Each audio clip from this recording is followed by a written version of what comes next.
we are going to take a look at some different areas of the world as we discuss the West and the world. And what I want you to look as we look at each of these areas, I want you to look specifically for application from our prior videos in this chapter.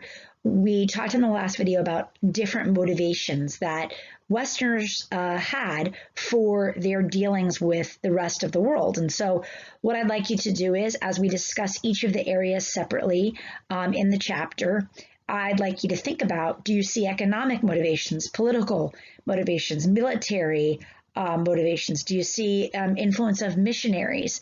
Do you see the desire for bases, military bases? What do you see in the various areas that we're discussing?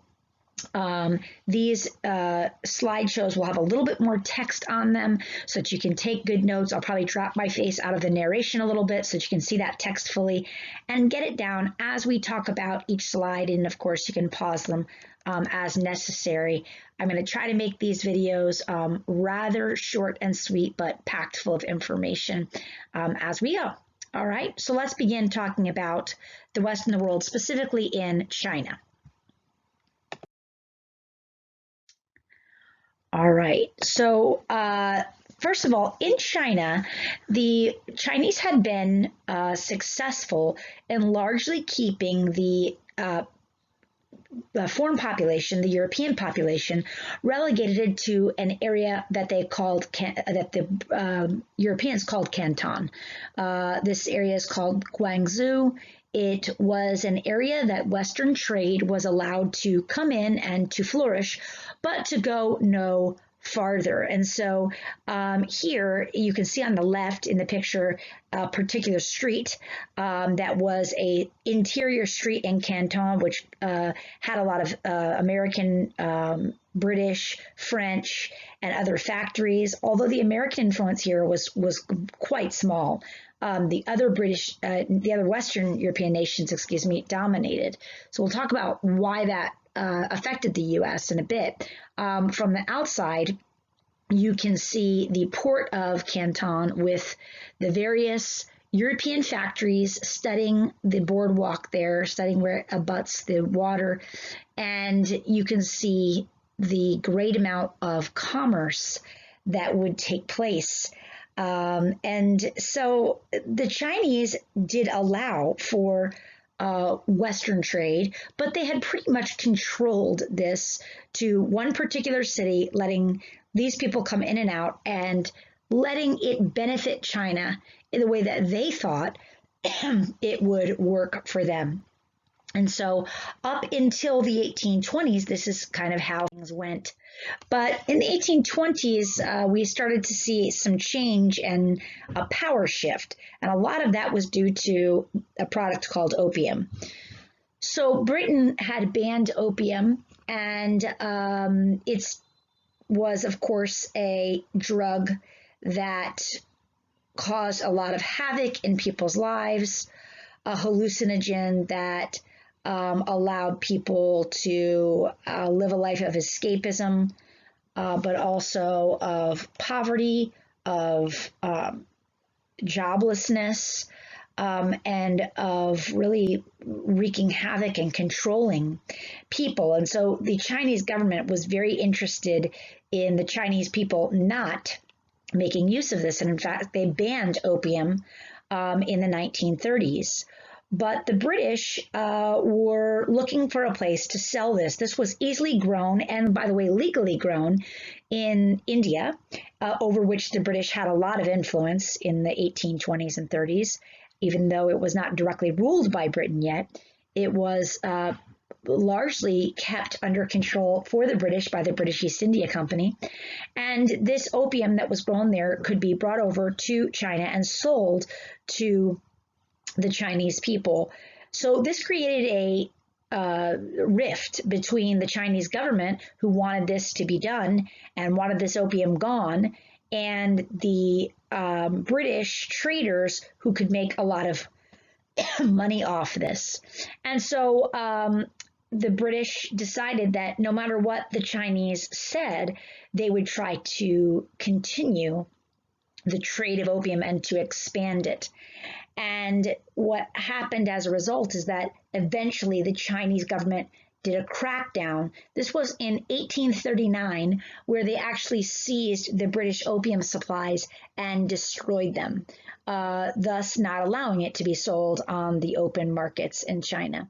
And this did not go over very well with the British traders. The merchants believed that they had been wrong, that their property had been destroyed and violated, and they, first of all, fled mainland China and the Canton area, and they went to Hong Kong. And from Hong Kong, they petitioned the British government, basically saying that their rights to trade, their rights as merchants had been violated, that their property had been destroyed. And they said, not only do we want this paid back for our losses, we also want to not be told by the Chinese where we're going to trade and where we aren't going to trade. We do not want to be restricted to Canton. We want to be able to move more freely throughout China as merchants and tradesmen. And so the British government eventually hearkened to these calls and sent some British troops. Now, these British troops didn't have to be sent all the way from Britain because there were British troops already working with the British East India Company in India. And so they could come over and they could take control of several Chinese port cities and flex their muscle a little bit and basically say to the Chinese, you're not going to treat our merchants this way. You're not going to treat their product this way. You're going to instead do what we say. Now, the Chinese government had petitioned Queen Victoria in a letter that is in your text. If you want to flip through and find that letter, it's an interesting letter to read about on the moral grounds that this should not go forward, that opium was a destructive product and it would be better for all nations if it didn't exist and wasn't sold to the people. But the Chinese were not in a position to defeat the Western power of Britain. And so they agreed to the Treaty of Nanking. The Treaty of Nanking forced China to, first of all, cede Hong Kong to the British. Of course, some of you may know that Hong Kong was for a very long time a British possession and was only given back to the Republic of China, the People's Republic of China, in the last 20 years, a little earlier than that. They also had to pay the Chinese a $100 billion indemnity for the destruction of the opium product. And the British also got their way in that more cities would be opened to foreign trade. And these opium wars didn't stop. This continued to be an issue again in 1856 and 1860. So when you hear the opium wars, we're talking about multiple decades of problems. This is a picture of the signing of the Treaty of Nanking, which, of course, the Chinese did under duress. They didn't have much of a choice since the British had a superior military and certainly a superior navy. And so the British wanted a place to export a product, and they wanted to do this in China. And when they couldn't do it legally, they flexed their muscle to do it through political means, through a treaty. So what happened is that China continued to struggle. And one of the reasons for the struggle is that the Chinese people began to struggle between two different groups vying for leadership. You had your traditional Chinese rulers, and then you had your new reform-minded rulers who really more desired China to turn into a more modern-day republic. And so these two groups were vying for power, vying for respect of the people. But the Sino-Japanese War that took place between China and Japan in 1894 was humiliating. The Chinese were defeated, and this showed that they were not equivalent to the Western powers and not equivalent to the rising power of the Japanese, which, by the way, had been heavily influenced by the West by that point and had taken on some Westernization. It was a modern Western nation by as late as 1894. And so this seemed like a really big victory for the reform-minded challengers. they used this opportunity to call for a republic.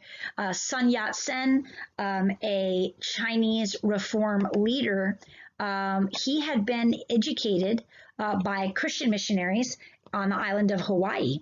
And he called for a more free and a more democratic type republic for China. Of course, the traditionalists did not want this. And as a result, the traditionalists tried a crackdown on everything foreign. And when this crackdown came, it was the idea that these foreign people have brought with them a lot of problems to China, and we need to go back to the old ways. We call this time period the Boxer Rebellion.